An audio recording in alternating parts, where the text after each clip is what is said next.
नमस्कार, जय हिंद, वंदे मातरम। साथियों, मैं अभिषेक मिश्रा आज आप सभी लोगों का हमारे दृढ़ संकल्प पर बहुत बहुत स्वागत करता हूं। और आज हम डिस्कस करेंगे क्लास 9th की एनसीईआरटी ज्योग्राफी के चैप्टर नंबर 3 का पार्ट 5। इसके ऑलरेडी मैं आप सभी लोगों के लिए 4 पार्ट ला चुका हूं और 4 पार्टों में हमने इस चैप्टर का आधे से अधिक पार्ट लगभग 70% कंप्लीट कर लिया है। बाकी का बचा हुआ 30% भाग आज के इस वीडियो में हम कंप्लीट करने वाले हैं। तो जिन लोगों ने अभी तक चैनल को सब्सक्राइब नहीं किया, कर लीजिएगा और वीडियो को लाइक कर देना, शेयर जरूर कर देना। चलिए आगे बढ़ते हैं। अभी देखिए, हमने जो पार्ट 1, पार्ट 2, पार्ट 3 और पार्ट 4 में पढ़ा था, एक बार उसका रिवीजन कर लेते हैं क्योंकि ये लास्ट पार्ट है और लास्ट पार्ट सबसे बड़ा भी होने वाला है। तो जल्दी से रिवीजन करते हैं, आगे बढ़ते हैं और आज के टॉपिक पर पहुंचते हैं। दरअसल जो आज हम पढ़ने वाले, सबसे पहले उसको हम आपको बता देते हैं। आज हम पढ़ने वाले प्रायद्वीपीय नदियों के बारे में। प्रायद्वीपीय नदियों में आपका सबसे पहले आता है नर्मदा नदी तंत्र, फिर मिलती है आपको तापी द्रोणी, फिर मिलती है आपको गोदावरी द्रोणी, फिर मिलेगी महानदी द्रोणी, फिर कृष्णा द्रोणी, कावेरी द्रोणी। इन सभी के बारे में पढ़ेंगे। उसके बाद में हम झीलों के बारे में डिस्कस करेंगे कि झील भारत में कहाँ कहाँ पर पाई जाती हैं, इनकी विशेषताएं क्या होती हैं, ठीक है, झील कैसे बनती है, इन सभी चीजों को डिस्कस करेंगे। फिर झीलों से लाभ क्या क्या मिलते हैं, इसको डिस्कस करेंगे। और इसके बाद में नदियों का हमारे अर्थव्यवस्था में महत्व क्या है, इस चीज को डिस्कस करेंगे। और फिर हम नदी प्रदूषण को डिस्कस करने वाले हैं। दरअसल अगर देखा जाए तो ये आज का जो पार्ट है काफी बड़ा होने वाला है, इंपॉर्टेंट भी है। सबसे पहले हमने अपवाह द्रोणी को डिस्कस किया था, क्या अपवाह द्रोणी किसे कहते हैं, नदी तंत्र को डिस्कस किया, जल विभाजक को डिस्कस किया। फिर हमने ये डिस्कस किया था कि जो भी अपवाह होते हैं कितने प्रकार के होते हैं, यानी कि अपवाह प्रतिरूपों को डिस्कस किया। इसमें हमने देखा ध्रुमाकृतिक अपवाह होते हैं, जालीनुमा अपवाह प्रतिरूप होता है, एक आयताकार अपवाह होता है, एक अरीय अपवाह प्रतिरूप होते हैं। ये 4 प्रकार के अपवाह प्रतिरूप होते हैं। इन चारों को हमने पार्ट 1 में डिस्कस किया था। और पार्ट 2 में हमने डिस्कस किया था भारत का अपवाह तंत्र। भारत में 2 प्रकार से नदियां पाई जाती हैं, एक है हिमालय की नदियां और दूसरी है प्रायद्वीपीय नदियां। हिमालय की नदियों को हम डिस्कस कर चुके हैं, जिसमें हमने गंगा नदी, सिंधु नदी और ब्रह्मपुत्र नदी तंत्र को समझा था, ठीक है। हिमालय की नदियां और प्रायद्वीपीय नदियों में क्या फर्क होता है, इस चीज को हम डिस्कस कर चुके हैं और ये हमने डिस्कस किया था पार्ट 3 में, सॉरी हाँ, पार्ट 2 में डिस्कस किया था, ठीक है। सिंधु नदी तंत्र को भी हमने पार्ट 2 में डिस्कस कर लिया था और ये आपको पार्ट 2 में देखने को मिलेगा। पार्ट 1, 2, 3, 4 के वीडियोस जिन लोगों ने अभी तक नहीं देखे हैं, डिस्क्रिप्शन बॉक्स में हमने पूरी प्लेलिस्ट की लिंक दे दी, इसमें आपको क्लास 6 से लेकर के 9 तक के अभी आए हुए सारे वीडियोस देखने को मिल जाएंगे। और इसी प्लेलिस्ट में आगे हम 12th तक के सारे ज्योग्राफी के वीडियोस ऐड कर देंगे। तो जिन लोगों को इनके वीडियोस देखने हैं, डिस्क्रिप्शन बॉक्स में प्लेलिस्ट दी गई, जाइए और देखिए। फिर हमने गंगा नदी तंत्र को डिस्कस करने के बाद में पार्ट 4 में ब्रह्मपुत्र नदी तंत्र को डिस्कस किया। दरअसल ब्रह्मपुत्र नदी को कई नामों से जाना जाता है, ठीक है। और ये जो नदी है, अगर आप देखोगे तो बहुत बड़े डेल्टा का भी निर्माण करती है, ठीक है। और इसके बाद में आज हम डिस्कस करने वाले हैं प्रायद्वीपीय नदियों के बारे में। यहां पर जो नदियां पाई जाती हैं उनकी लंबाई अधिक नहीं होती है, उनमें पानी की मात्रा अधिक नहीं होती है। अगर हम हिमालय की नदियां और प्रायद्वीपीय नदियों में एक छोटा सा कंपैरिजन करें तो सबसे पहले आप समझिए कि जो हमारे हिमालय की नदियां हैं, ठीक है, वो कैसी बनी है। वो हिमालय जो हमारा पर्वत है, ये कि युवा बलित पर्वत है, ठीक है। और युवा बलित पर्वत होने की वजह से इसमें अवसादों की मात्रा अधिक है, क्योंकि यहाँ पर अवसादी चट्टाने हैं, यानी कि सॉफ्ट चट्टाने हैं, ठीक है। अब जब सॉफ्ट चट्टाने हैं, युवा बलित पर्वत है, अधिक ऊंचा पर्वत है, तो ऊपर से जो भी नदियां बहती हुई आती हैं, ठीक है, वहां पर उनके पास में अपर्दन करती हुई आती हैं। और जब अपर्दन करती हुई आती हैं तो इन नदियों के पास में अवसाद की मात्रा अधिक होती है, ठीक है। और पर्वत ऊंचा है ही, ठीक है। और पर्वत में जो बरसात का जल मिलता है वो तो मिलता ही मिलता है, इसके साथ में अगर आप देखोगे तो हिमालय पर्वत पर ग्लेशियर भी पाए जाते हैं। ग्लेशियर से बर्फ पिघलती है, ठीक है। और बरसात का पानी, दूसरा जो आपका ग्लेशियर वाला पानी है, ठीक है, दोनों पानी मिलकर के आते हैं और हिमालय की नदियों में पानी की मात्रा अधिक होती है, ठीक है। ये बड़े डेल्टा का निर्माण करती हैं और ये जो नदियां होती है बारहमासी होती हैं। लेकिन वहीं अगर आप प्रायद्वीपीय नदियों की बात करते हो तो प्रायद्वीपीय जो नदियां हैं ये प्रायद्वीपीय भूभाग से निकलती हैं, ठीक है। और अगर आप प्रायद्वीपीय भूमि की ओर जाओगे और देखोगे, यानी कि ये वाला आपका भाग, ठीक है, तो यहां पर क्या है कि ये ज्वालामुखी की अवक्रियाओं की वजह से यहां पर प्रायद्वीपीय पठारों का निर्माण हुआ था और ये प्राचीन है, यानी कि बहुत पुराने हैं। अब चूंकि ज्वालामुखी अवक्रियाओं की वजह से यहां पर प्रायद्वीपीय पठारों का निर्माण हुआ था, इस वजह से यहां पर जो चट्टानें पाई जाती हैं वो है आग्नेय चट्टान, यानी कि कठोर हैं। और कठोर चट्टानें होने की वजह से क्या है कि यहां पर अपर्दन कर पाना नदी के लिए, पानी के लिए उतना अधिक सरल होता नहीं है, ठीक है। दूसरी चीज, चूंकि ये बहुत पुराने हैं, ठीक है, यहाँ पर बहुत पुराना है, ये प्राचीन है इलाका है, इस वजह से इसकी ऊंचाई भी बहुत कम है। और ऊंचाई कम होने का एक और रीजन ये हो सकता है कि बहुत पुरानी, इस वजह से नदियों ने यहाँ पर अपर्दन पहले ही कर दिया है। ठीक है, तो यहाँ पर क्या है कि ऊंचाई भी कम है और अग्नि चट्टानें पाई जाती हैं। इस वजह से क्या है कि यहां पर जो नदियां हैं, नदियों में रफ्तार कम है। ठीक है, और एक चीज और यहां पर विशेष तौर से याद रखना, जो प्रायद्वीपीय पठार आपको मिलता है, तो प्रायद्वीपीय पठार में यहां पर किसी प्रकार का कोई भी ग्लेशियर नहीं है, यानी यहां पर पानी का जो भी स्रोत है वो है केवल बरसात। तो यहां पर केवल बरसात का पानी होने की वजह से जो यहां पर नदियां हैं वो पूरे वर्ष भर, मतलब 12 मासी नदियां नहीं होती हैं। यहां पर नदियों में पानी की मात्रा कम होती है वर्ष भर अगर आप देखोगे। ठीक है, और नदियों की जो गति है वो भी धीमी होती है। इसके बाद में अगर आप देखोगे तो चूंकि ये ज्वालामुखी की अपक्रियाओं की वजह से बनी, इस वजह से यहाँ पर अपरदन भी बहुत कम होता है। इस वजह से इन नदियों में अवसादों की मात्रा भी कम है और नदियां यहाँ की जो होती मौसमी होती हैं। ये एक छोटा सा कंपेरिजन है प्रायद्वीपीय नदियां और जो आपकी हिमालय की नदियां, इन दोनों के बीच में। अब जो किताबी ज्ञान दिया गया इसके बारे में थोड़ा सा हम डिस्कस करते हैं और फिर आगे बढ़ते, क्योंकि किताबी ज्ञान लेना अत्यधिक आवश्यक होता है। तो कहा जा रहा है कि प्रायद्वीपीय भाग की अधिकतर मुख्य जो नदियां हैं, जैसे महानदी, गोदावरी, कृष्णा, कावेरी, ये पूर्व की ओर बहती हैं। पूर्व का और इलाका कौन सा? ये हो गया आपका पूर्व का इलाका। ठीक है, ये हो गया आपका पश्चिम का इलाका, ये हो गया आपका उत्तर का इलाका और ये हो गया आपका दक्षिण का इलाका। याद कर लीजिएगा, ये पूर्व है, ये पश्चिम है, ये उत्तर है और ये वाला आपका दक्षिण है। ठीक है, ये हम कैसे कह सकते हैं? तो हमारा जो सूर्य है वो किधर से उदय होता है? ये जो सूर्य है वो पूर्व से उदय होता है और पूर्व में आपका अरुणाचल प्रदेश है इधर तरफ। ठीक है, तो इधर से सूर्योदय होता है और पश्चिम में जाकर के ये अस्त हो जाता है। तो आप कह सकते हैं कि ये इलाका आपका पूर्व वाला है और ये इलाका आपका पश्चिम वाला है। ठीक है, चलिए आगे बढ़ते। तो कहा जा रहा है कि प्रायद्वीपीय भाग की जो अधिकतर मुख्य नदियां हैं, जैसे महानदी हो गई, गोदावरी है, कृष्णा है, कावेरी है, ये पूर्व की ओर बहती हैं। तो अगर आप देखोगे ये आपकी कृष्णा नदी है। ठीक है, ये तुंगभद्रा नदी है, ये आपकी नीचे आओगे तो कावेरी नदी है, ये आपकी महानदी है। तो लगभग जो नदियां हैं, जो बड़ी बड़ी नदियां हैं, वो सारी पूर्व की ओर बहती हैं। ठीक है, तथा बंगाल की खाड़ी में गिरती हैं। ये नदियां अपने मुहाने पर डेल्टा का निर्माण करती हैं। एक बार विशेष तौर से याद रखना, जो हिमालय की नदियां हैं वो बड़े डेल्टा का निर्माण करती हैं, क्योंकि वो हिमालय पर्वत से जब बहती हुई आती हैं तो उनके पास में अवसादों की मात्रा अधिक होती है। ठीक है, तो वो जब नदियां यहां पर आती हैं तो बड़े डेल्टा का निर्माण करती है। लेकिन अगर आप प्रायद्वीपीय नदियों की बात करोगे तो चूंकि यहां पर ये अपरदन कम कर पाती हैं, इनके पास में पानी की मात्रा कम होती है, इनके पास में रफ्तार कम होती है, बहने की क्षमता जो इनके पास रफ्तार होती है पानी की वो कम होती है। इस वजह से यहां पर जो ये डेल्टा का निर्माण करती हैं वो अधिक बड़ा डेल्टा नहीं होता, छोटी छोटी डेल्टा का निर्माण करती हैं। पश्चिम घाट से पश्चिम में बहने वाली अनेक छोटी छोटी धाराएं हैं। ऐसा नहीं कि सारी नदियां पूर्व की ओर ही बहती हैं, यहां पर कुछ ऐसी छोटी छोटी धाराएं भी हैं जो पश्चिम की ओर बहती हैं। ठीक है, और इन्हीं धाराओं में दो नदियां बड़ी हैं, एक नर्मदा और एक तापी नदी। ठीक है, ये दो नदियां हैं जो कि बड़ी नदियां हैं और ये पश्चिम की तरफ बहती हैं और ज्वार नदमुख का निर्माण करती हैं। अब यहां पर आपके मन में एक सवाल होगा कि भाई अधिकतर नदियां जब यहां पर जाती हैं तो वो तो डेल्टा का निर्माण करती हैं, लेकिन ये दो नदियां ज्वार नदमुख का निर्माण करती हैं। ज्वार नदमुख और डेल्टा में फर्क क्या है?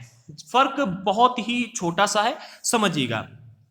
आपने देखा होगा जो हिमालय की नदियां हैं या फिर जो डेल्टा का निर्माण करने वाली नदियां हैं, ये जब नदियां समुद्र में मिलती हैं, जाकर के बंगाल खाड़ी में मिलती हैं, तो बहती हुई आती हैं और अनेक धाराओं में विभाजित हो जाती हैं। ठीक है, अनेक धाराओं में बंटती हैं और अपने अवसादों का निक्षेपण कर देती है, यानी कि अवसादों को छोड़ती जाती हैं और ये इनकी रफ्तार भी बहुत कम हो जाती है और तब जाकर के धीरे से ये समंदर में मिलती हैं। ठीक है, और जब अपने अवसादों का यहाँ पर निक्षेपण करती हुई इसमें मिलती जाकर के, तो कहते हैं कि ये अपना डेल्टा का निर्माण कर रही है। लेकिन नर्मदा और तापी नदियां जो हैं ये क्या करती हैं? ये बहती हुई इधर से जाती हैं और डायरेक्ट जाकर के समंदर में मिल जाती हैं, अरब सागर में डायरेक्ट जाकर के मिल जाती हैं। ये अपने अवसादों का निक्षेपण बहुत ही कम, नामात्र करती हैं, या फिर आप कह सकते हैं कि नहीं करती हैं। क्यों? क्योंकि यहां पर जो ऊंचाई है, ठीक है, अगर आप देखोगे तो पश्चिमी घाट में यहां पर ऊंचाई अधिक है और ऊंचाई अधिक होने की वजह से जो नदियां हैं वो बहुत ही तेजी से नीचे जाती हैं। ठीक है, इनकी रफ्तार तेज होती है और रफ्तार तेज होने की वजह से ये अपने अवसादों का निक्षेपण नहीं कर पाती हैं। ठीक है,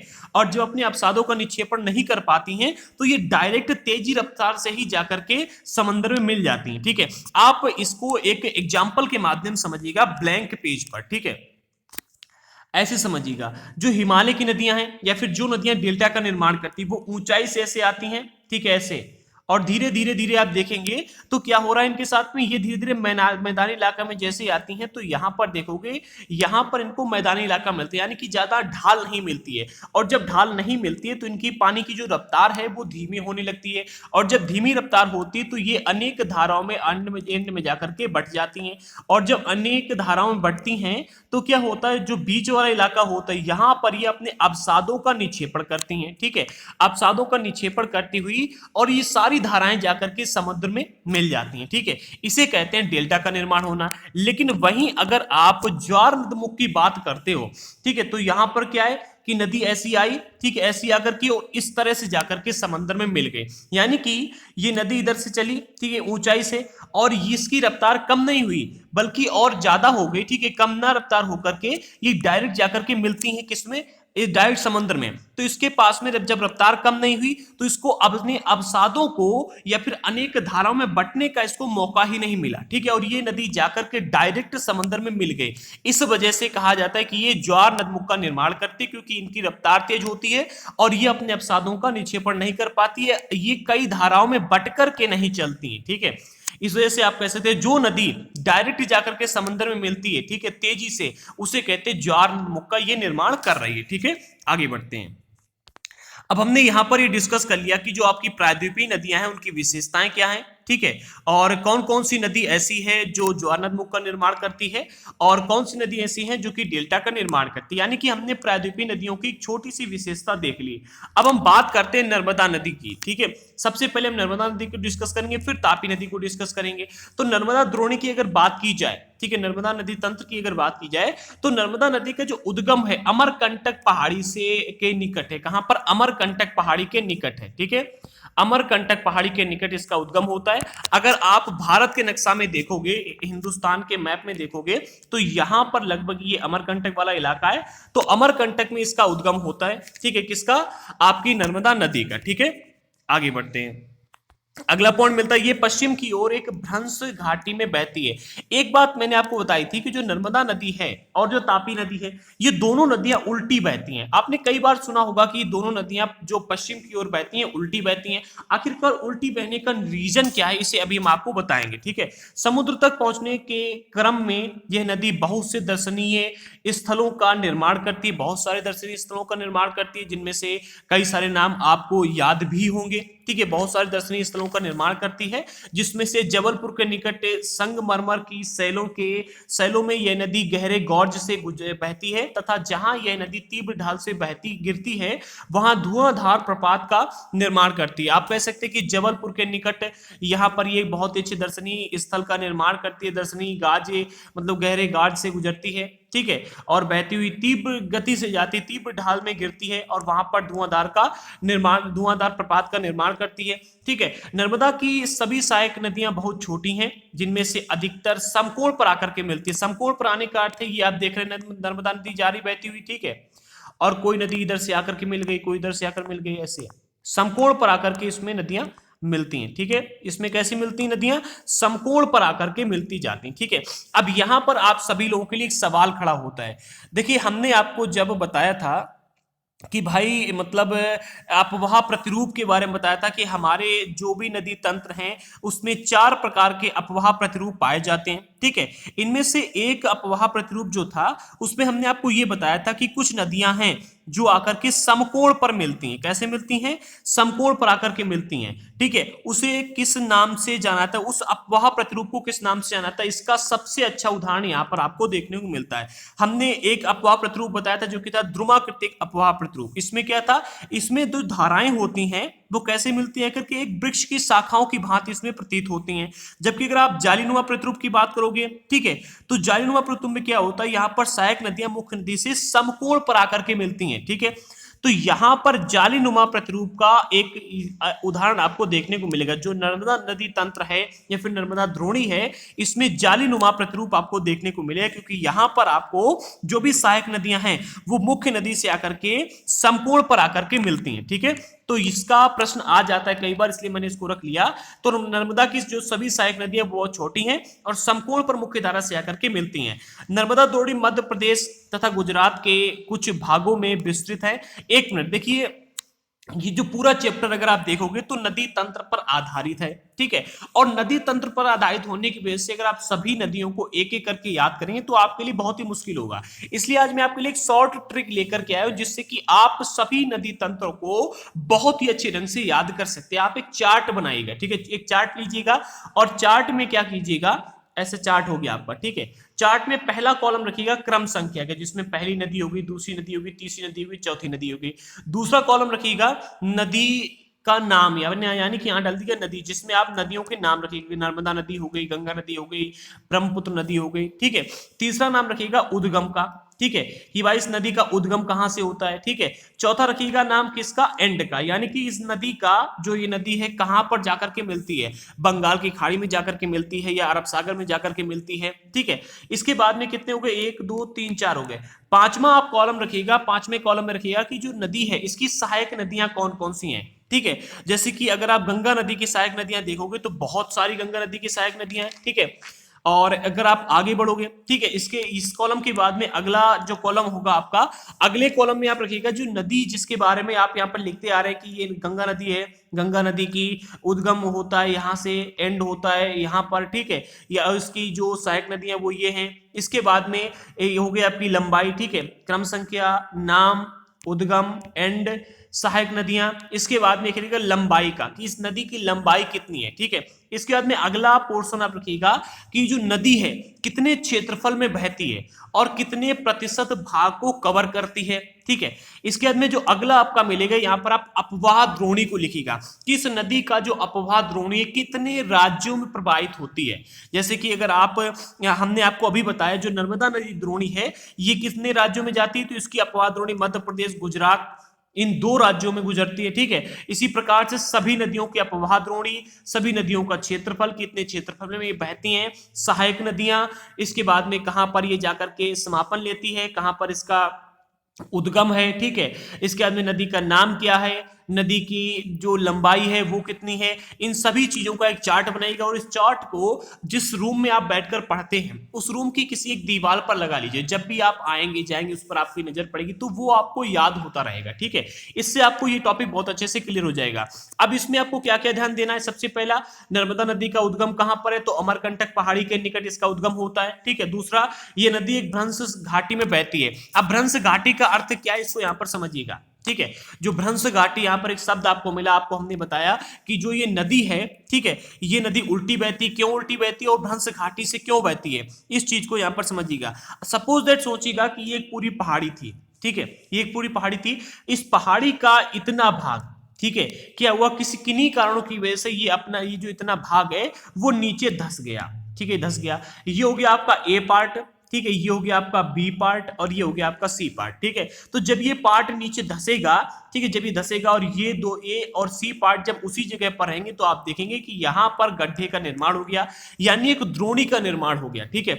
ये ऐसा हुआ है, ठीक है, और ऐसा होने की वजह से जो ये ए पार्ट है, ठीक है, ए पार्ट को आप दे दीजिएगा विंध्य पर्वत, ठीक है, और जो सी वाला पार्ट इसको आप दे दीजिएगा सतपुड़ा रेंज, ठीक है, सतपुड़ा रेंज, ठीक है। इन दोनों के बीच वाली जो वैली थी या फिर जो पर्वतीय इलाका था वो क्या हुआ, नीचे धंस गया, ठीक है, यानी कि बी वाला जो इलाका था ये नीचे धंस गया और इसी बी वाले इलाके के बीच से नर्मदा नदी निकलने लगी है, ठीक है। यहीं पर क्या हुआ, नर्मदा नदी का प्रवाह हो गया, ठीक है। तो किन दो नदियों, किन दो रेंजों के बीच में, विंध्य पर्वत, ठीक है, और आपकी जो सतपुड़ा श्रेणी है, ठीक है, सतपुड़ा रेंज है, इन दोनों के बीच में एक घाटी थी जो कि नीचे धंस गई है और यहां पर धंसने के बाद इसने एक क्या किया, एक भ्रंश का निर्माण किया और उसी भ्रंश से होकर के नर्मदा नदी बहती हुई आती है, ठीक है। तो ये आप याद रखिएगा कौन कौन सी थी, एक आपकी विंध्य पर्वत, दूसरी थी सतपुड़ा श्रेणी, ठीक है। आप इधर कह सकते कि इधर आपका विंध्य पर्वत श्रृंखला थी, ठीक है, ये वाली, और इधर थी आपकी सतपुड़ा श्रृंखला, ठीक है, सतपुड़ा रेंज।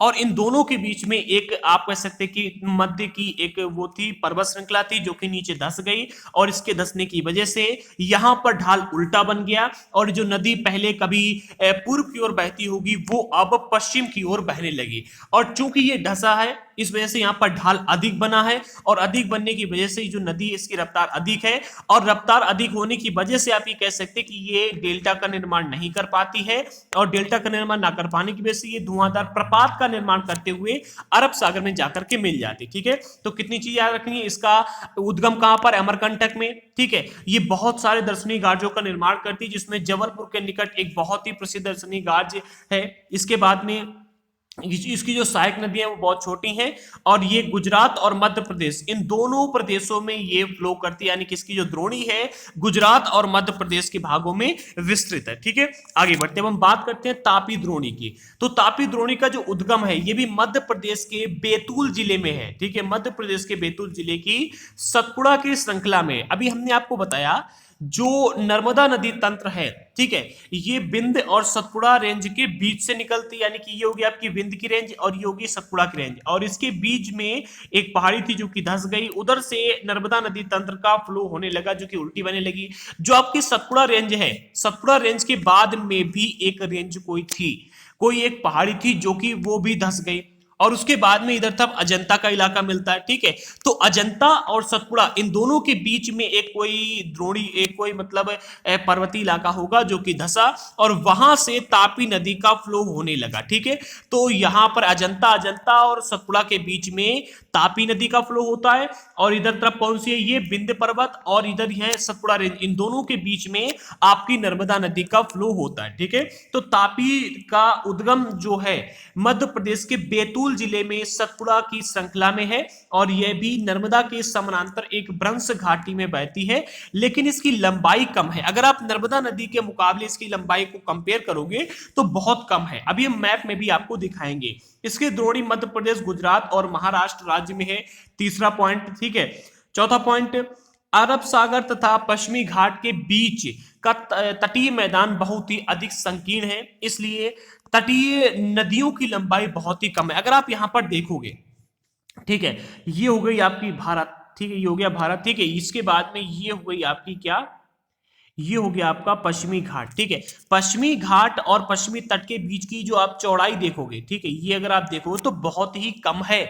मैप में जाकर के देखोगे या फिर आप डायरेक्ट उस लोकेशन पर जाकर देखोगे तो इसकी जो ये चौड़ाई है अगर आप देखोगे, ठीक है, तो ये बहुत ही कम है। वही यहाँ पर कहा जा रहा है अरब सागर, तो ये हो गया आपका अरब सागर और ये जो आपकी लाइन दिख रही है ये होगी आपकी पश्चिमी घाट। ठीक है, तो अगर आप इन दोनों के बीच में कम ये वाला इलाका जो मैदानी इलाका देखोगे तो ये क्या है कि बहुत ही कम है, बहुत अधिक संकीर्ण है, इसलिए जो यहाँ पर तटीय नदियां देखने को मिलती है उनकी लंबाई भी बहुत ही कम होती है। ठीक है, जो भी तट पे लंबाई नदियां बहती इनकी लंबाई भी बहुत कम होती है। ठीक है, पश्चिम की ओर बहने वाली मुख्य नदियां जो है उसमें साबरमती, माही, इसके बाद में पश्चिम की ओर बहने वाली मुख्य साबरमती, माही, भारत पूजा, ठीक है, इसके बाद में पेरियार। इस भारत पूजा इसका नाम जो यहाँ पर आपको दिया गया है ये एनसीईआरटी में भारत पूजा दिया गया, जबकि अगर आप अन्य जगहों पर जाकर के गूगल वेबसाइट पर देखोगे तो कहीं कहीं पर इसका नाम आपको भारत पूजा भी देखने को मिलता है। ठीक है, अब नर्मदा नदी के बाद में अगर आप इस तापी नदी को देखोगे, ठीक है, तो तापी नदी मैप में आपको ये देखिए कि नर्मदा नदी का उद्गम केंद्र ये है,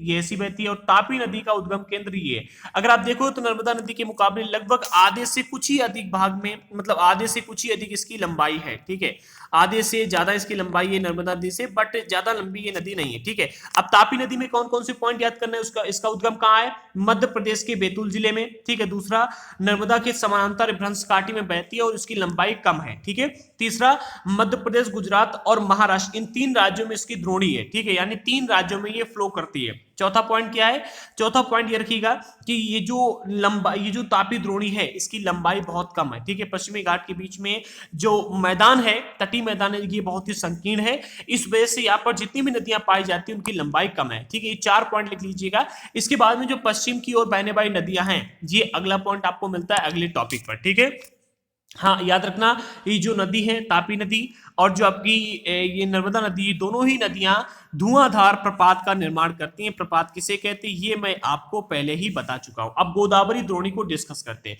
तो गोदावरी का अगर देखोगे तो गोदावरी सबसे बड़ी प्रायद्वीपीय नदी है। गोदावरी सबसे बड़ी प्रायद्वीपीय नदी। अगर आपसे प्रश्न पूछा है कि प्रायद्वीपीय भारत की सबसे बड़ी नदी का नाम क्या है, उत्तर करिएगा गोदावरी। ठीक है, ये महाराष्ट्र के नासिक जिले में पश्चिमी घाट की ढालों से निकलती है। इसकी लंबाई है 1500 किलोमीटर, यानी कि 1500 किलोमीटर इसकी लंबाई है। याद कर लीजिएगा, गोदावरी नदी प्रायद्वीपीय नदियों में सबसे लंबी नदी है, इसकी लंबाई है 1500 किलोमीटर। इसका उद्गम केंद्र कहाँ है? तो महाराष्ट्र के नासिक जिले में पश्चिमी घाट की ढालों से इसका उद्गम होता है, ठीक है। और ये बंगाल की खाड़ी में जाकर के गिरती है, और प्रायद्वीपीय नदियों में इसका जो अपवाह तंत्र है वो भी सबसे बड़ा है। क्या है? प्रायद्वीपीय नदियों में इसका अपवाह तंत्र भी सबसे बड़ा है, ठीक है। दूसरी चीज, ये बंगाल की खाड़ी में जाकर के गिरती है। कहां पर? बंगाल की खाड़ी में जाकर के ये गिरती है। कौन सी नदी है ये? इस नदी का नाम है गोदावरी नदी, ठीक है। तापी नदी जहां से गुजरती है उसके बिल्कुल बगल से ही इसका उद्गम केंद्र भी हम आपको दिखाएंगे। इसकी द्रोणी महाराष्ट्र में लगभग 50% ये फ्लो करती है, ठीक है। मध्य प्रदेश, ओडिशा, आंध्र प्रदेश में स्थित है। यहां पर इसका क्या है कि द्रोणी स्थित है। कहां पर? मध्य प्रदेश, ओडिशा, आंध्र प्रदेश और महाराष्ट्र में। सबसे ज्यादा महाराष्ट्र में फ्लो करती है, ठीक है।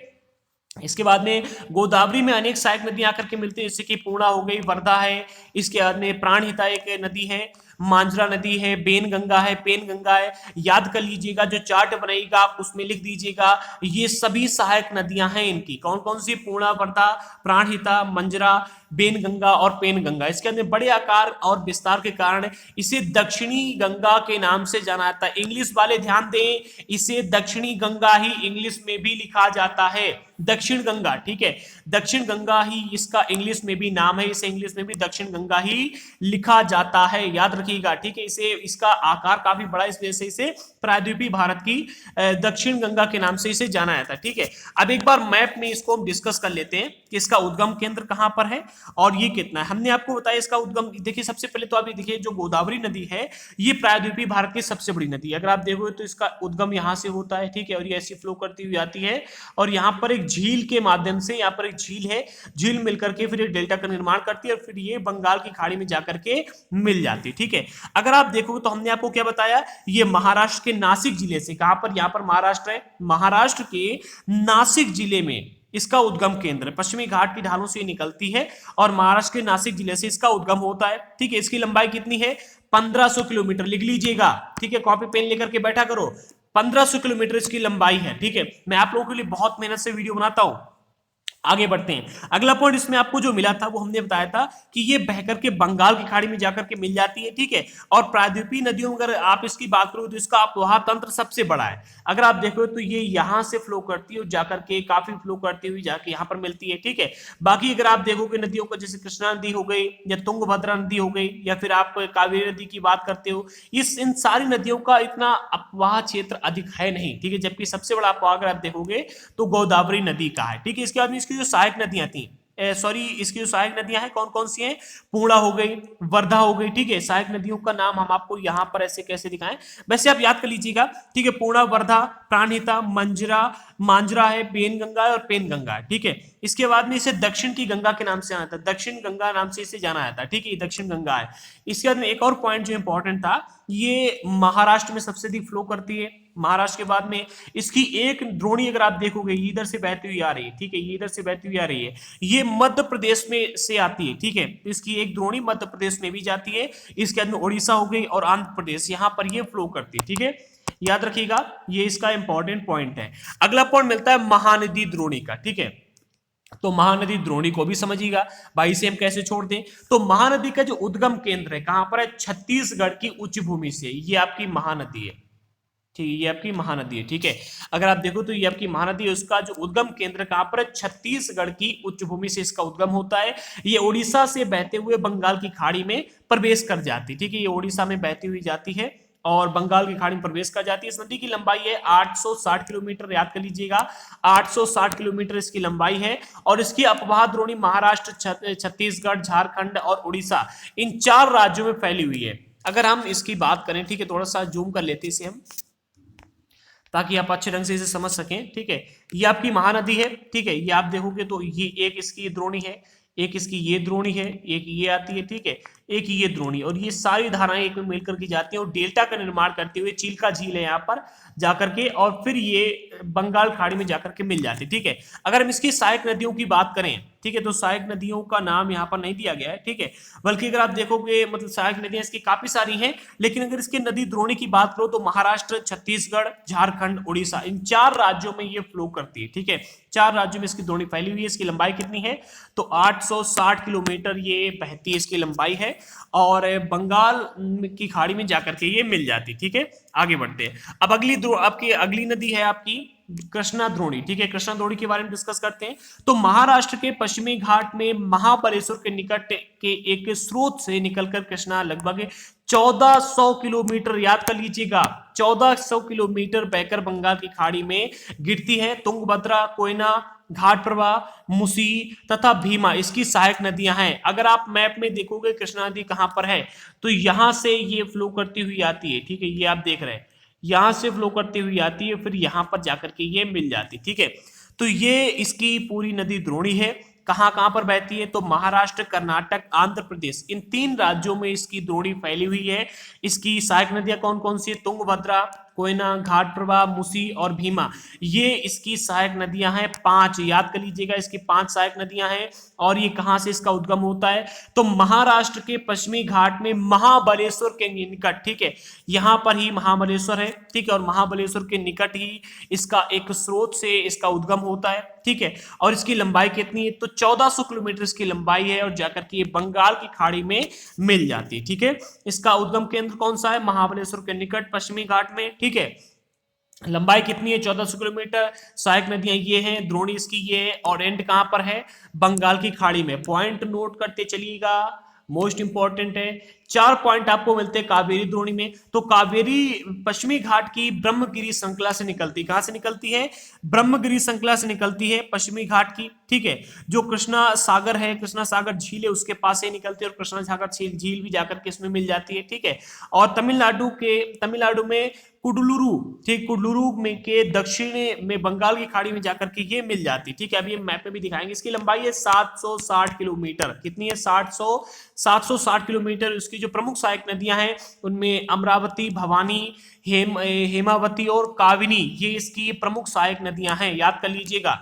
और इसकी द्रोणी तमिलनाडु, केरल, इसके बाद में कर्नाटक, इन 3 राज्यों में इसकी द्रोणी फैली हुई है। और भारत का दूसरा सबसे बड़ा जल प्रताप कावेरी द्रोणी के द्वारा बनाया जाता है। ठीक है, याद कर लीजिएगा कि भारत का दूसरा सबसे बड़ा जो जल प्रपात है वो कावेरी द्रोणी, कावेरी नदी के द्वारा ही बनाया जाता है। इसे शिव समुद्रम के नाम से जाना जाता है, जो भारत का सबसे बड़ा जल प्रताप है। ठीक है, उसके बाद जो दूसरा सबसे बड़ा जल प्रताप है उसे शिव समुद्रम के नाम से जाना जाता है। ठीक है, याद कर लीजिएगा।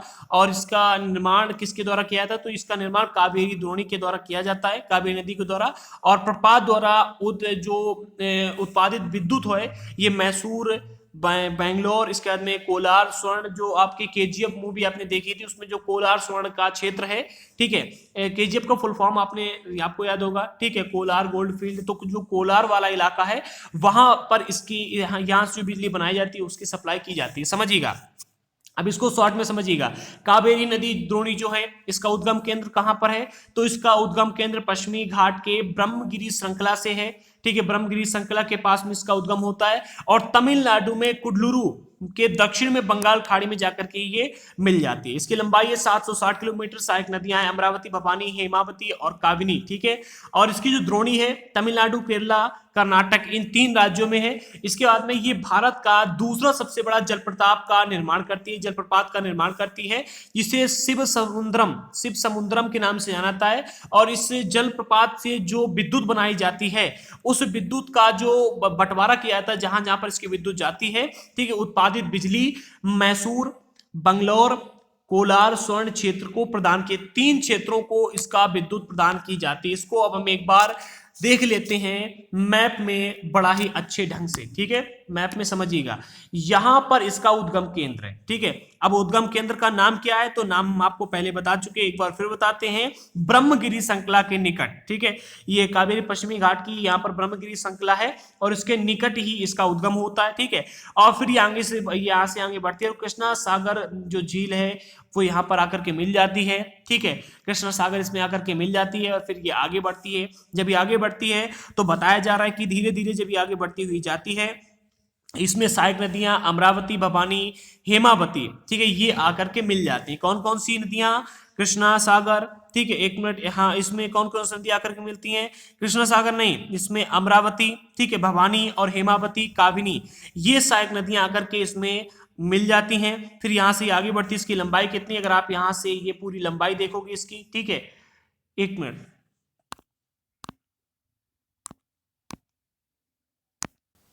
तो यहां पर सबसे जो प्रमुख बात याद रखना है वो क्या है, इसका उद्गम ब्रह्मगिरी श्रृंखला के निकट होता है, ठीक है। और फिर यहां से आगे बढ़ती है और इसका एंड कहां पर होता है, तो एंड होता है जाकर के ये दक्षिण में, अगर आप देखोगे दक्षिण में तमिलनाडु के कुडलूर के दक्षिण में बंगाल की खाड़ी में जाकर के मिल जाती है, डेल्टा बनाती हुई जाती है यहां से और जाकर के मिल जाती है, ठीक है। सहायक नदियां हमने आपको बताई दी, कौन कौन सी हैं? अमरावती, भवानी, हेमावती और काबिनी, ठीक है। और एक चीज जो विशेष तौर से यहां पर याद रखने वाली, इस पर प्रश्न आ सकता है कि दूसरा सबसे बड़ा जलप्रपात का निर्माण कावेरी नदी के द्वारा किया जाता है और इस जलप्रपात का नाम है शिव समुद्रम। याद कर लीजिएगा, शिव समुद्रम जलप्रपात का निर्माण कावेरी द्रोणी के द्वारा, कावेरी नदी के द्वारा किया जाता है, जो कि भारत का दूसरा सबसे बड़ा जलप्रपात है, ठीक है। और इस जलप्रपात में जो विद्युत बनाई जाती है, इससे जो विद्युत उत्पन्न की जाती है, उस विद्युत का बंटवारा मैसूर, बंगलौर और कोलार स्वर्ण क्षेत्र में किया जाता है, ठीक है, याद कर लीजिएगा। चलिए इसी के साथ में हम आगे बढ़ते हैं। तो हमारी नदियों का यहां से टॉपिक खत्म होता है। इसके बाद में कुछ इंपॉर्टेंट पॉइंट हैं। इन बड़ी नदियों के अतिरिक्त कुछ छोटी नदियां भी हैं जो कि पूर्व की तरफ बहती हैं, ठीक, कुछ छोटी नदियां हैं जो कि पूर्व की तरफ बहा करती हैं। उन नदियों का विवरण नहीं दिया गया, जैसे कि दामोदर ब्रह्मणी है, ठीक है, दामोदर ब्रह्मणी है, बैतरणी है, सुवर्ण रेखा है, कुछ महत्वपूर्ण उदाहरण यहाँ पर ये दिए गए। इसके बाद में पृथ्वी के धरातल का लगभग 71% भाग जल से ढका हुआ है, लेकिन इसके बाद भी लगभग 97% भाग जो वो जल लवणीय है और लवणीय होने की वजह से वो हमारे उपयोग में नहीं, केवल 3% जल ही स्वच्छ है। कहीं पर आपको कहीं कहीं पर अगर आप देखेंगे तो 2% ही जल स्वच्छ का आंकड़ा देखने को मिलता है। और इस 3% का जो मतलब लगभग अधिकतर भाग है वो ग्लेशियर यानी कि हिमानी के रूप में है। 3/4 भाग जो हिमानी के रूप में है, बाकी का भाग अगर आप देखो तो नदियों के रूप में है। और काफी जो जल है वो पाताल में यानी कि जमीन के अंदर पाया जाता है। तो जल की सुरक्षा करना यानी कि जल को बचाना हमारे लिए एक प्रमुख कर्तव्य आज के समय में बना हुआ है, ठीक है। नदियों के बाद में अब झीलों की बात कर लेते हैं हमें, ठीक है। तो झील, देखिए सबसे बड़ा टॉपिक झील में ये आता है कि झील कहते किसे हैं, झील की डेफिनेशन क्या है, ठीक है। इसके बाद में झील कितने प्रकार की होती हैं। तो झीलों का सबसे पहला जो पॉइंट है वो ये है कि पृथ्वी की सतह के गर्त वाले भागों में जहां पर जल जमा हो जाता है उसे झील कहते हैं। सपो आप ही सोचिएगा कि भाई आपके गांव के पास में या फिर आपके शहर के पास में कोई ऐसा इलाका है जहां पर क्या होता है कि गड्ढा है, काफी अच्छा गड्ढा है, ठीक है, इतना बड़ा गड्ढा है, मतलब ये समझिएगा कि गड्ढा है और गड्ढे में आकर के पानी जमा रहता है, ठीक है। तो उसे आप झील कह सकते हैं, ठीक है। उसे क्या कह सकते हैं आप, जो गड्ढा है जैसे कि तालाब टाइप का, ठीक है। तालाब को तो तालाब कहते हैं, बस झील आप ये कह सकते हैं कि प्राकृतिक रूप से गड्ढा हो गया या फिर आपने गड्ढा बनाया, ठीक है, तालाब जितना बड़ा है तो उसे आप झील कह सकते हैं, ठीक है। बड़े आकार वाली झीलों को समुद्र कहा जाता है, जैसे कि कैस्पियन मृत सागर हो गया, अरल सागर तो अब लगभग मतलब धीरे धीरे समापन की ओर है, ठीक है। बस 3 उदाहरण आपको देखने को मिलते हैं। जो बड़े आकार वाली झीलें होती हैं उन्हें आप समुद्र कह सकते हैं, जो छोटे आकार वाली झीलें होती हैं उन्हें आप झील कह सकते हैं, ठीक है। आगे बढ़ते हैं। अधिकतर झीलें स्थायी होती हैं तथा कुछ में केवल वर्षा ऋतु में ही पानी होता है, जैसे अंतर्देशीय अप्रभाव वाले जो अर्ध शुष्क क्षेत्र होते हैं, ठीक है, जहां पर क्या है कि पानी की मात्रा अधिक नहीं होती है, ठीक है। वाले क्षेत्र की द्रोणी वाली झीलें हैं, ठीक है। तो आप ये कह सकते हैं कि अधिकतर झीलें जो होती हैं वो स्थायी होती है, जहां पर पानी अधिक उनको मिलता रहता है, ठीक है। जहां पर बरसात ठीक ठाक होती रहती है तो वहां पर झीलों में पानी बना रहता है। लेकिन कुछ झीलें ऐसी भी होती हैं जहां पर वर्षा ऋतु के समय ही पानी मिलता है, जैसे कि जो अंतर्देशीय अफवाह वाले जो क्षेत्र हैं, अर्ध शुष्क क्षेत्र हैं, ठीक है। वहां पर जो द्रोणी है, वहां पर जो झीलें हैं उनमें पानी मतलब 12 मासी नहीं रहता, ठीक है। यहाँ कुछ ऐसी झीलें हैं जिनका निर्माण हिमानियों एवं बर्फ की चादरों की क्रिया के फलस्वरूप हुआ है। देखिए झीलों का निर्माण कैसे होता है, समझिएगा। झीलें जो होती हैं कई प्रकार की होती हैं, ठीक है। जो नदी के द्वारा झीलों का निर्माण किया जाता है, जो हिमानियों के द्वारा किया जाता है, आज हम आपको बताते हैं। देखिए ये नदी एक है जो कि ऐसी नदी ऐसी बहती हुई है, आपको पता है, ठीक है। बहती हुई आ रही थी नदी, ठीक है। ये आप देख रहे हैं, ये जो नदी आप देख रहे हैं कि बहती हुई आ रही है, ठीक है। यहाँ पर नदी जब जब नदी इधर बहती है तो ये लगभग कटान करती जाती है, ठीक है। नदी का पानी जाता है, कटान करती जाती है और धीरे धीरे काफी आगे तक बढ़ जाती है। जब ये नदी काफी यदि कटान कर देगी इधर, तो एक टाइम क्या होगा, ये नदी इधर से ऐसी ऐसी भी कटान करेगी, ठीक है। ये ऐसी कटान करेगी और फिर क्या होगा, एक टाइम ऐसा आएगा कि नदी इसमें डायरेक्ट मिल जाएगी, ठीक है। इधर डायरेक्ट मिल जाएगी, ठीक है। और यहाँ पर मिट्टी आ जाएगी, यानी यहाँ पर अवसादों का निक्षेपण कर देगी। फिर जो ये इलाका होगा यहाँ पर पानी भर जाएगा, ठीक है। यहाँ पर पानी भरा रहेगा, जो यहाँ पर पानी भरा रहेगा तो ये एक झील का निर्माण कर देगा, ठीक है। यहाँ पर जो पानी भरा रहेगा ये एक झील कहलाएगी, ठीक है। और नदी के द्वारा जो झील बनाई जाती है इसे क्या कहा जाता है, मैंने आपको पहले भी बताया था, आज फिर बताते हैं। इस झील का नाम होगा विसर्प, सॉरी इसका नाम होगा गोखूर झील, ठीक है। ये विसर्प नदी है जो कि सर्प के आकार की बहती हुई आ रही है। और विसर्प नदियों के द्वारा, ठीक है, विसर्प नदी बाढ़ वाले क्षेत्रों में काट करके क्या करती है, गोखुर झील का निर्माण करती है। इस झील का नाम दिया जाएगा गोखुर, ठीक है। क्या नाम दिया जाएगा, गोखुर झील, ठीक है। याद कर लीजिएगा, गोखुर झील इसे कहा जाएगा, ठीक है। तो नदी के द्वारा गोखुर झील का निर्माण किया जाता है। इसी प्रकार से कोई जैसे कि बर्फ की नदी है, बर्फ की नदियां अगर आप देखना चाहो तो यूट्यूब पर डालिएगा बर्फ की नदी, आपको बर्फ की नदियां बहुत सारी देखने को मिल जाएंगी, ठीक है। उसमें बर्फ की बड़ी बड़ी सिल्ली होती है जो बहती हुई दिखाई देती हैं, महीन बर्फ बहती हुई दिखाई देती है। तो बर्फ की नदियां भी बहती ऐसी जाती हैं, ठीक है। और जब बर्फ की नदियां बहती हुई जा रही तो ये भी अपने साथ में अपर्दन करती हैं। और क्या हुआ कि नदी बहती हुई जा रही थी, ठीक है। और यहाँ पर क्या है कि पानी जब आता है तो नीचे साइड में काफी दी कटाव करने लगती है, ठीक है। और अपने साथ में अवसादों को लेकर के जाती हैं। एक टाइम ऐसा आता है कि काफी गहराई तक ये यहाँ पर क्या कर देती हैं कि यहाँ पर अवसादों का क्या करती है, यहाँ से कटाव कर लेती है, यानी कि गड्ढा बना देती हैं। और फिर सर्दी का टाइम आता है, यहाँ पर बर्फ जम जाती है, ठीक है। बर्फ यहाँ पर जम जाती है। धीरे धीरे क्या होता है, ये जो नदियां होती हैं, जब गर्मी का टाइम है, जब टेम्परेचर बढ़ता है तो ये अब जो बर्फ होती है पिघल जाती है और पानी यहाँ से निकलता है। तो आप देखेंगे कि यहाँ पर भी क्या है कि झील का निर्माण हो जाता है, ठीक है। तो ऐसे बर्फ की नदियों के द्वारा भी झील का निर्माण किया जाता है। यहाँ पर जो मुख्य पॉइंट है लिख लीजिएगा, पृथ्वी की सतह के गर्त वाले भागों में जहां जल जमा हो जाता है उसे झील कहा जाता है, ठीक है। पहला पॉइंट। दूसरा, जो बड़े आकार वाली झीलें होती हैं उन्हें समुद्र कहा जाता है। तीसरा पॉइंट यह है कि जो अधिकतर झीलें होती हैं वो स्थायी होती हैं, यानी कि अधिकतर झीलों में पानी बना रहता है। लेकिन कुछ झीलें ऐसे भी होती हैं जहां पर पानी वर्ष भर नहीं रहता, केवल वर्षा ऋतु में ही होता है। और ऐसी झीलें अंतर्देशीय अपवाह वाले अर्धशुष्क क्षेत्रों में पाई जाती हैं, ठीक है। कुछ झीलें ऐसी भी होती हैं जिनका निर्माण हिमानियों एवं बर्फ की चादरों की क्रिया के फलस्वरूप होता है, ठीक है। यानी कि बर्फ की चादरों के क्रिया के फलस्वरूप को झीलों का निर्माण होता है, ठीक है। यानी हिमानियों के द्वारा होता है, बर्फ की नदियों के द्वारा होता है। और कुछ झीलों का निर्माण जो होता है विसर्प नदियों के द्वारा भी होता है, ठीक है। जबकि कुछ अन्य झीलों का निर्माण वायु, ठीक है, नदियों एवं मानवीय क्रियाकलापों के कारण होता है। देखिए मानवीय क्रियाकलापों के कारण भी कई सारी झीलों का निर्माण होगा। अब आपको कैसे, तो आपने कई बार देखा होगा, ठीक है। मैं सबसे अच्छा उदाहरण आपको देता हूं, ठीक है। सबसे अच्छा उदाहरण आपने कई बार गांव में देखा होगा, लोग क्या करते हैं अपने घर को बनाने के लिए या फिर सड़क बनाने के लिए या फिर किसी अन्य जगह पर मिट्टी डालने के लिए खनन करते हैं। और जहां पर खनन करते हैं वहां पर गड्ढा हो जाता है, ठीक है। और जब अधिक गड्ढा गहरा हो जाए तो आप देखेंगे कि वहां पर पानी भर जाता है और पानी भरा रहता है, ठीक है। जहां पर पानी भरा रहता है 12 मासी, लगभग बरसात में फिर पानी भर गया, फिर पानी भर गया, उसे आप झील कह सकते हैं। ये मानवीय क्रियाकलापों के द्वारा बनाई गई एक कृत्रिम झील है, ठीक है। जो मानवीय क्रियाकलापों के द्वारा झीलें बनाई जाती है उन्हें क्या कहा जाता है, कृत्रिम झील कहा जाता है। ऐसा ही सबसे अच्छा उदाहरण आपको देखने को मिलेगा गोविंद बल्लभ पंत सागर, ठीक है। जे हमारे यहाँ की सबसे बड़ी झील है, कृत्रिम झील है, जो कि हमारे यहाँ के लोगों के द्वारा से बनाया गया है, ठीक है। ये एक कैसी है, कृत्रिम झील है, ठीक है। और हमारे यहाँ पर कई सारी झीलें हैं, कुछ झीलें प्लेट टेक्टोनिक की वजह से भी बनती है, यानी कि भूगर्भीय गतिविधियों के द्वारा भी बन जाती हैं, ठीक है। आगे बढ़ते हैं। एक विसर्प नदी बाढ़ वाले क्षेत्रों में काट करके गोखूर झील का निर्माण करती है। मैंने अभी आपको बताया नदियां ऐसे फ्लो करती हैं, ठीक है। और एक टाइम ऐसा आता है कि नदी यहाँ पर मिल जाती है और इस इलाके में क्या होता है, पानी भर जाता है और ये क्या होता है कि एक गोखूर झील का निर्माण करती है, ठीक है।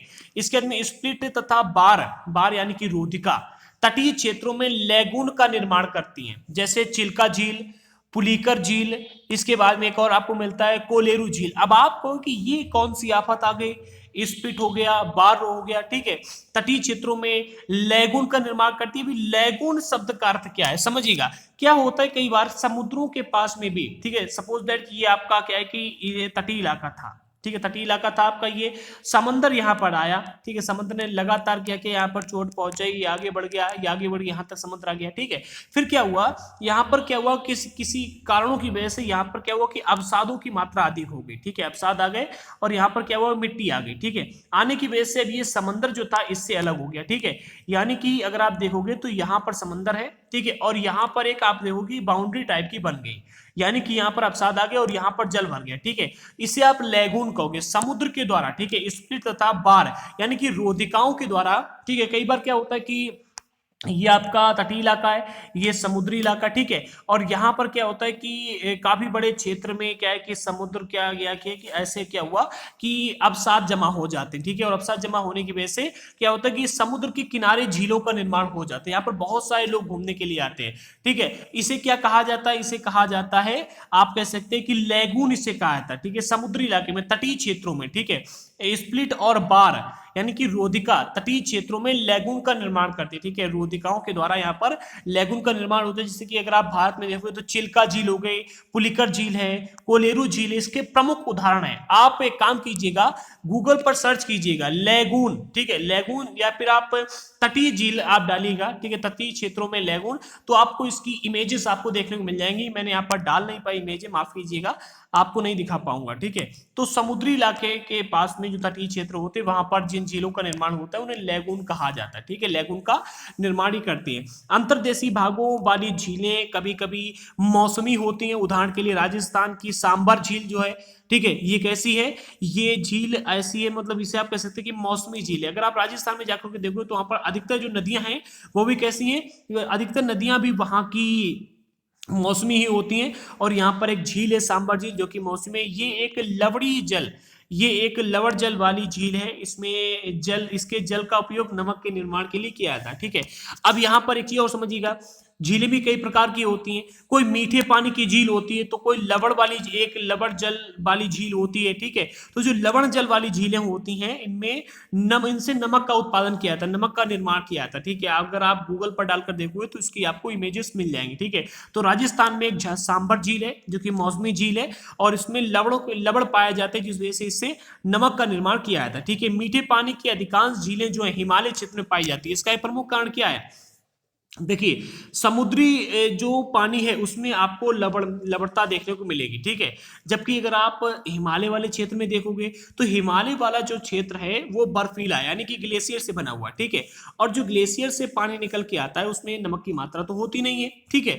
तो आप ये कह सकते हैं हिमालय से जितनी नदियां आती हैं या फिर हिमालय क्षेत्र में जितनी भी झीलें हैं वो मीठे पानी की झीलें हैं, ठीक है।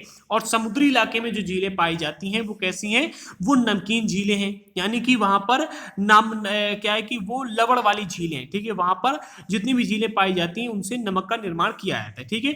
तो मीठे पानी की जो अधिकांश झीलें कहां पर पाई जाती हैं, हिमालय क्षेत्र में पाई जाती है। ये मुख्यतः हिमानी द्वारा बनी है, हिमानी। अब हाँ, एक मिनट, आपके मन में एक सवाल ये और होगा कि हमने आपको बता दिया कि भाई देखिए मानवीय क्रियाकलापों के द्वारा झीलों का निर्माण होता है, ठीक है, नदियों के द्वारा होता है। भाई वायु के द्वारा कैसे होता है, देखिए वायु के द्वारा कैसे होता है इस चीज को समझिएगा। मान लीजिए कोई रेतीला स्थान है और आपने कई बार देखा होगा बवंडर टाइप का आता है, ठीक है, बवंडर टाइप का गोल गोल आता है और अपने साथ में काफी कुछ उड़ाकर ले जाता है, ठीक है। तो राजस्थान वाला जैसे इलाका है रेतीला क्षेत्र है, और तो रेतीले क्षेत्र में जब बवंडर आते हैं तो क्या करते हैं, अपने साथ में जो हल्की रेत होती है, ठीक है, उसको गोल गोल चक्कर करके उठा ले जाते हैं अपने साथ में, ठीक है। तो जहां से ये उठाते हैं, ठीक है, वहां पर गड्ढा बना देते हैं, काफी इलाके की जब ये काफी बड़े बवंडर आते हैं, यानी कि चक्रवात टाइप के आते हैं, ठीक है, तो इन्हें गांव वाले इलाके में बवंडर कहा जाता है, ठीक है। अगर आप कई इलाकों में देखो तो बवंडर इसे कहा जाता है। चक्रवात आप कह सकते हैं, गोल गोल होते हैं, अपने साथ में धूल धक्कड़ बहुत ले जाते हैं। पहले बहुत आते थे, आजकल तो थोड़ा सा कम हो गया है, ठीक है। जहां पर गर्मी अधिक पड़ती है वहां पर आज भी ये आते हैं, ठीक है। तो जब बवंडर आते हैं तो अपने साथ में काफी अधिक रेत को उठा लेते हैं, ठीक है, उठाकर ले जाकर दूसरे स्थान पर डालते हैं। जहां पर रेत को डालते हैं वहां पर टीले का निर्माण होता है, और जहां से उठाकर ले जाते हैं वहां पर क्या होता है, गड्ढे का निर्माण हो जाता है, और उसी गड्ढे में पानी आ जाता है। तो वहां पर क्या होता है कि ये हवाओं के द्वारा, ठीक है, वायु के द्वारा झील का निर्माण ऐसे यहां पर होता है, ठीक है। तो ये मुख्य हिमानी द्वारा बनी है, ठीक है। जो मीठे पानी की झीलें होती हैं ये मुख्यतः हिमानी के द्वारा बनी है। दूसरे शब्दों में कहें तो ये तब बनी जब हिमानियों ने या कोई द्रोणी गहरी बनाई है, ठीक है, हिमानियों ने या कोई द्रोणी गहरी बनाई जो बाद में हिम पिघलने से भर गई, और या फिर किसी क्षेत्र में शिलाओं अथवा मिट्टी से हिमानी बांध गए, हिमानी बन गई, ठीक है, हिमानी मार्ग बन गए, ठीक है। समझिए क्या हुआ। सपोज दैट आप ये सोचिए जो ये मीठे पानी की झीलें हैं, ठीक है, हिमानियों के द्वारा मुख्यतः बनाई गई। कैसे?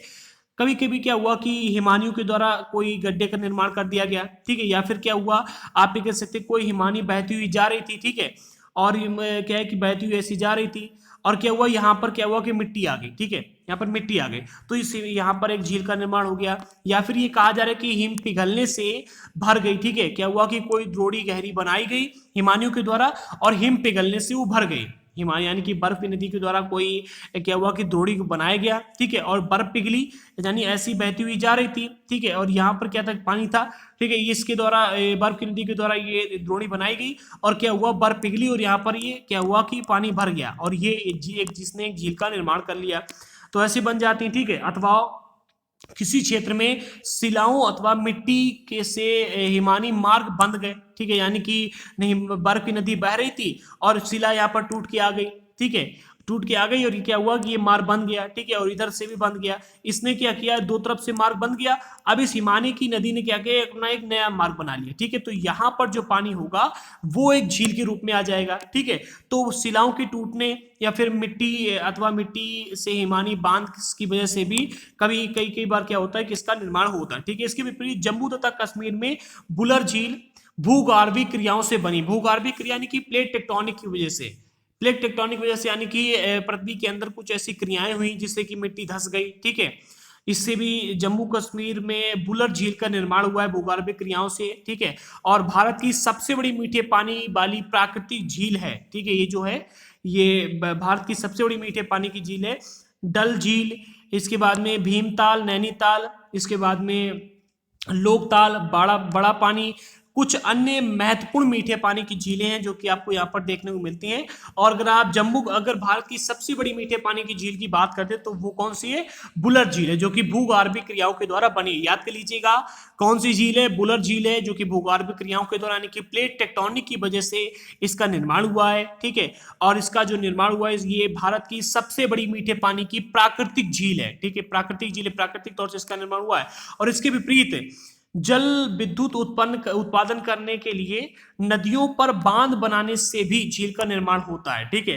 जैसे गुरु गोविंद सागर झील, भाखड़ा नंगल परियोजना, भाखड़ा नागल है, ठीक है, भाखड़ा नागल परियोजना, ठीक है, यहाँ पर गलत हो गया थोड़ा सा, भाखड़ा नागल परियोजना, ठीक है। समझिएगा क्या कहा जा रहा है। क्या हुआ कि ये नदी बहती हुई आ रही थी, ठीक है, नदी बहती हुई आ रही थी। अब यहाँ पर क्या किया कि बांध का निर्माण कर दिया, ठीक है, और 3-4 गेट बना दिए, ठीक है। अब भाई जब यहाँ पर एक बांध का निर्माण किया जाएगा तो आप देखें कि जो यहाँ का पानी है काफी क्षेत्र में भर जाएगा, ठीक है, और धीरे धीरे इसके माध्यम से बहेगा, 4 गेटों से निकलेगा। तो भाई पानी और झील का डिफिनेशन क्या है, कोई ऐसा पृथ्वी का क्षेत्र जहां पर पानी भरा रहता हो, ठीक है। हमने अभी डेफिनेशन क्या पढ़ी थी झील की हमने डेफिनेशन पढ़ी थी कि भाई जो झीलें होती हैं पृथ्वी की सतह का के गर्त वाले भागों में जहां जल जमा हो सकता है या फिर जहां पर जल जमा हो जाता है, ठीक है, उसे झील कहते हैं। और बांध के पास में अगर आप देखोगे तो पानी काफी बड़ी मात्रा में जमा रहता है। तो आप ये कह सकते हैं कि इसके अतिरिक्त जल विद्युत उत्पादन के लिए जो नदियों पर बांध बनाए जाते हैं तो बांध के पास में भी झीलों का निर्माण हो जाता है, ठीक है। जैसे गुरु गोविंद सागर झील, ठीक है, जैसे गुरु गोविंद सागर जो आपका भाखड़ा नागल परियोजना है वहां पर एक झील गुरु गोविंद सागर झील है, ठीक है। आगे बढ़ते हैं, अब झीलों के लाभ क्या क्या होते हैं समझिएगा। एक झील नदी के बहाव को सुचारू बनाने के लिए बहुत ही महत्वपूर्ण होती है, सहायक होती है। जब भी क्या होता है कि अधिक पानी आ जाता है, झीलों में समाहित हो जाता है, ठीक है, तो झीलें जो होती हैं नदी के बहाव को सुचारू रूप से बना करके रखती हैं, ठीक है। अत्यधिक वर्षा के समय बाढ़ को रोकती है, अपने अधिक से अधिक पानी को झील के अंदर समाहित कर लेती है, ठीक है। तथा सूखे के मौसम में यह पानी के बहाव को संतुलित करने में सहायता करती है। जो सूखा का मौसम आता है तो पानी के बहाव को संतुलित करती है, उसमें भी सहायक सिद्ध होती है। झीलों का प्रयोग जो होता है जल विद्युत उत्पन्न करने के लिए किया जाता है, ठीक है। कई सारी झीलों का उपयोग किया जाता है और ये आसपास के क्षेत्रों में जलवायु को सामान्य बनाती है। जो झीलें होती हैं ये अपने आसपास के इलाके में जो जलवायु होती है उसको सामान्य बनाती हैं। कैसे आप कहेंगे, तो झीलों में क्या होता है, पानी होता है। अब सूर्य का प्रकाश अधिक पड़ेगा तो पानी का वाष्पोत्सर्जन होगा, यानी कि पानी वाष्पित होगा, ऊपर जाएगा, बादल बनेगा और फिर बरसेगा, ठीक है। इससे क्या होगा कि वहां का जो जलवायु है वो सामान्य बनी रहेगी, ठीक है। जलीय परितंत्र को संतुलित रखती है, यानी जल का जो परितंत्र है उसको संतुलित रखती है। और झीलों की प्राकृतिक सुंदरता पर्यटन को, ठीक है, सुंदरता व पर्यटन को बढ़ाती है, हमें मनोरंजन प्रदान करती है। सबसे अच्छा तो यही उदाहरण आपको देखने को मिलता है। अगर आपसे कोई पूछे झीलों का लाभ क्या है तो इन पांचों लाभों को लिख सकते हैं, ठीक है। इसके बाद में जो झीलों के बारे में आपको इंपॉर्टेंट पॉइंट याद रखने हैं वो कौन कौन, सबसे पहला पॉइंट है, झीलें जो होती हैं इनकी डेफिनेशन याद रखनी है कि गर्त वाले भाग जहां पानी जमा हो सकता है, ठीक है, जमा हो जाता है उसे झील कहते हैं, ठीक है। और बड़े आकार वाली झीलें समुद्र कही जाती हैं, दूसरा पॉइंट, ठीक है। तीसरा, अगर समुद्र बड़े आकार वाली झीलें जिनको समुद्र कहा जाता है इसका उदाहरण मांगते हैं तो कैस्पियन हो गया, मृत सागर हो गया, अरल सागर हो गया।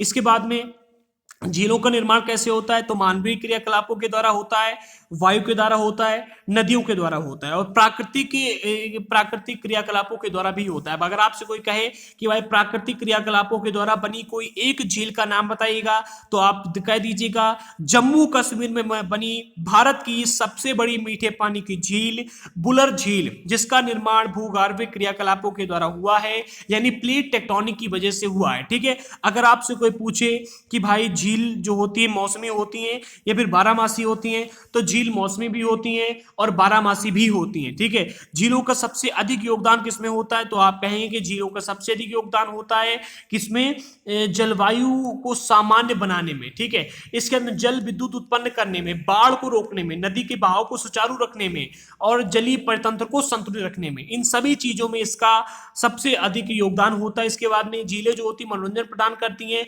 पर्यटन को बढ़ावा करती हैं, ठीक है। इसके बाद में जो इसमें सबसे अच्छा पॉइंट आपको मिलेगा वो ये है कि झीलें नमकीन भी होती हैं, यानी कि झीलों में लवणता भी पाई जाती है। कुछ झीलें ऐसी होती है जिससे नमक का उत्पादन किया जाता है और कुछ झीलें मीठे पानी की भी झीलें होती हैं।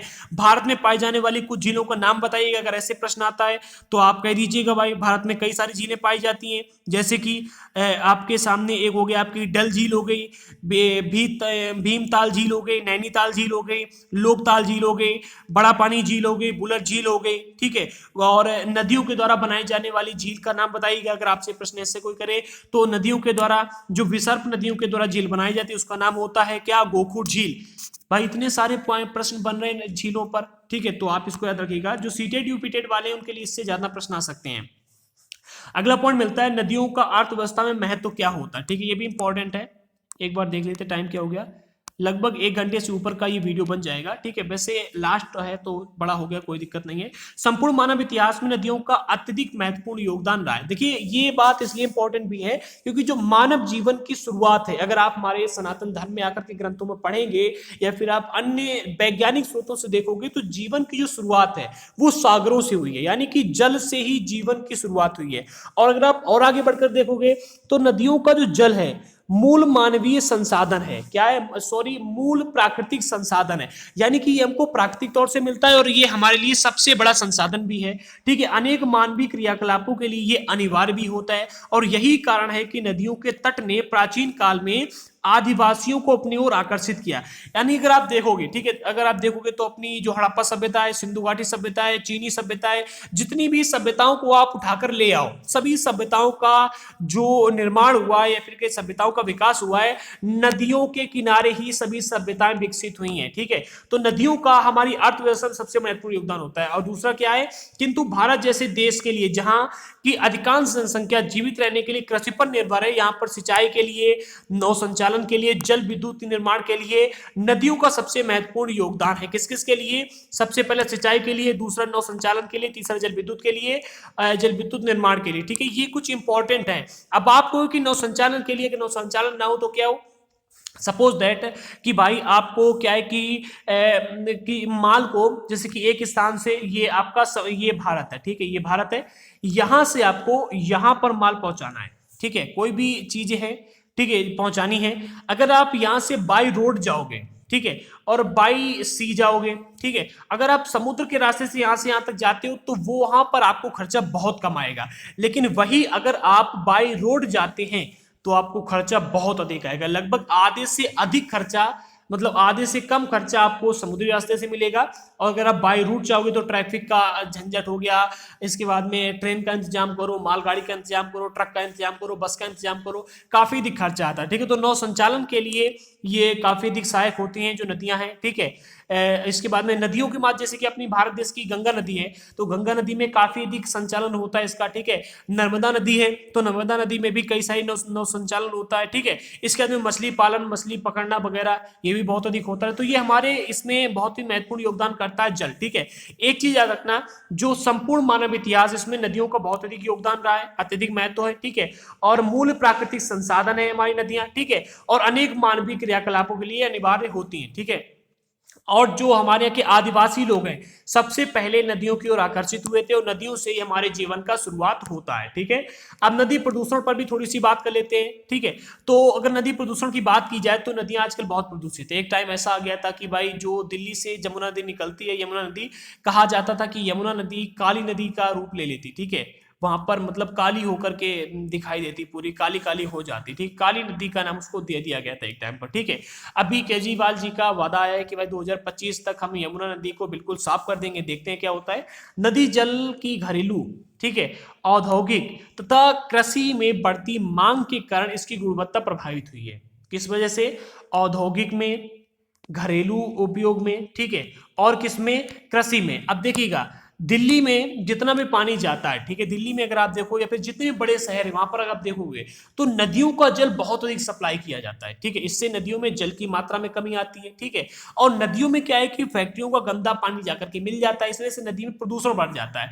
इन दोनों कारणों की वजह से क्या होता है भाई, अगर नदी में बहुत अधिक जल है, ठीक है, तो भाई यह प्रदूषण अगर आपने डाला तो वो क्या होता है कि बह करके बहुत जल्दी चला जाता है। ठीक है, बह जाता है। लेकिन अगर उसमें क्या है कि पानी की मात्रा कम है और आप प्रदूषण डाल रहे हो तो प्रदूषण ही प्रदूषण को बढ़ाता जाता है। ठीक है, और उससे क्या होता है कि नदियां प्रदूषित होती हैं, जिसके परिणाम स्वरूप क्या होता है, नदियों में अधिक जल की निकासी हो जाती है तथा इसका आयतन घट जाता है, नदियों का आयतन घट जाता है। ठीक है, घटता जाता है और आज भी घटता जा रहा है।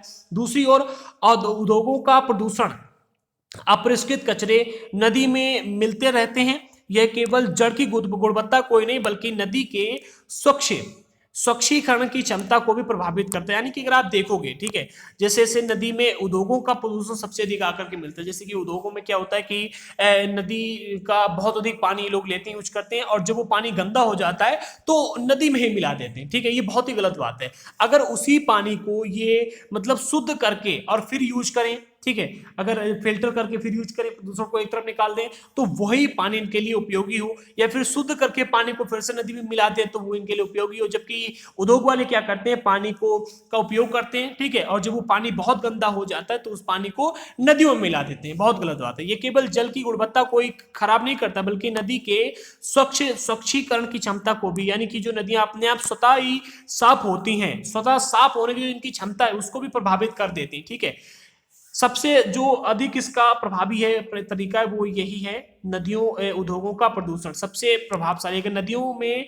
उद्योगों का प्रदूषण ना आकर के ना मिले, जो सीवर है वो आकर के ना मिले, तो नदियों का प्रदूषण कम हो जाएगा। इसके लिए एक योजना भी चलाई गई थी, राष्ट्रीय नदी संरक्षण योजना, इसे एनआरसीपी कहा गया। ठीक है, देश में नदी सफाई कार्यक्रम का शुभारंभ 1985 में, कब? 1985 में गंगा एक्शन प्लान के तहत, जीएपी गंगा एक्शन प्लान के साथ आरंभ किया गया था। ठीक है, और वर्ष 1995 में राष्ट्रीय नदी संरक्षण योजना के तहत अन्य नदियों को जोड़ने के लिए गंगा कार्य योजना का विस्तार किया गया था।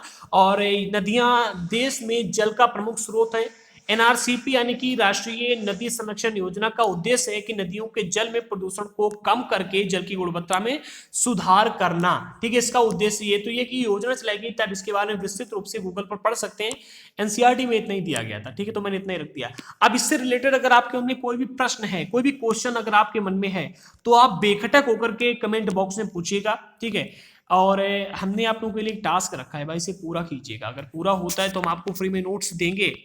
ठीक है, और चैनल को जिन लोगों ने अभी तक सब्सक्राइब नहीं किया है, बहुत गलत बात, जल्दी चैनल को सब्सक्राइब कीजिएगा, वीडियो को लाइक कीजिएगा, शेयर कीजिएगा। और हाँ, जिन लोगों को क्लास 6 से लेकर के 12 तक की एनसीईआरटी पढ़नी है, भाई कहाँ गए थे अभी तक आप लोग, चैनल को सब्सक्राइब करें। ठीक है, हमारे चैनल को सब्सक्राइब करें। चैनल पर आपको वीडियोस मिल जाएंगे, प्लेलिस्ट में आकर के देखें। डिस्क्रिप्शन बॉक्स में हमने एनसीईआरटी हिस्ट्री के, ज्योग्राफी की प्लेलिस्ट दे दी। हिस्ट्री की क्लास 6 से लेकर के 12 तक की क्लासेस कंप्लीट की जा चुकी हैं। आप देखते क्यों नहीं हो? तो मिलते हैं अगली वीडियो के साथ में, तब तक के लिए जय हिंद साथियों।